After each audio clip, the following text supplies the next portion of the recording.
Assalamualaikum semuanya. Di sini perkenalkan, nama saya Amanda Sabrina Octavia dengan NPM 230105102. Nah, di sini saya akan menjelaskan tentang laporan hasil audit. Nah, yang pertama itu ada pengertian. Menurut Diligen, laporan audit adalah dokumen yang berisi pendapat auditor mengenai performa keuangan perusahaan, termasuk penilaian apakah perusahaan tersebut memenuhi peraturan pelapor keuangan yang berlaku.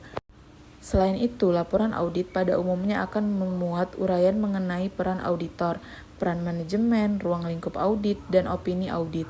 Untuk membuat laporan audit, para auditor haruslah mengikuti format standar audit yang berlaku secara umum dengan beberapa pengecualian tergantung pada sifat auditnya. Nah, selanjutnya ada fungsi audit itu sendiri. Fungsi dari laporan audit adalah untuk membuat pernyataan tentang status keuangan suatu perusahaan yang berkaitan dengan pelaporan keuangannya. Seperti misal, audit tahun yang berfungsi untuk menunjukkan transparansi dalam pelaporan keuangan perusahaan. Selain itu, laporan audit juga memberikan langkah positif bagi perusahaan dalam membangun hubungan baik antar perusahaan, investor, dan masyarakat.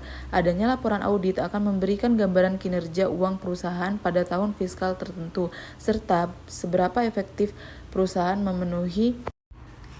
Kapan sih perusahaan perlu melakukan audit? Sebelum melakukan audit, pihak manajemen perusahaan akan memberikan informasi keuangan kepada komite audit. Selama masa audit tahunan, auditor harus meninjau proses dan prosedur yang dilakukan perusahaan untuk menyiapkan informasi keuangan.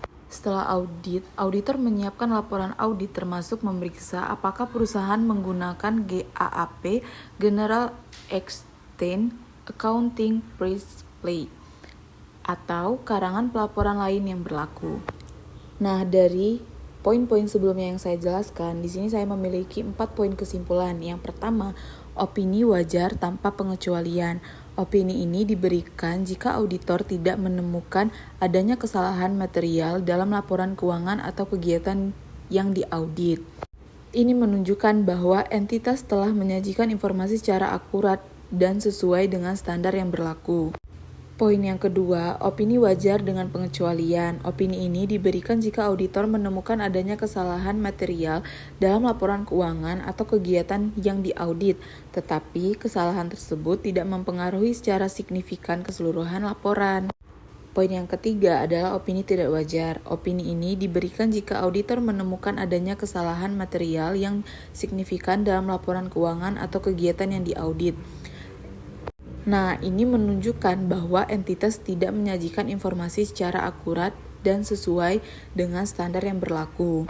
Nah, poin yang terakhir, opini tidak menyatakan pendapat. Opini ini diberikan jika auditor tidak dapat memperoleh bukti yang cukup untuk memberikan opini tentang laporan keuangan atau kegiatan yang diaudit.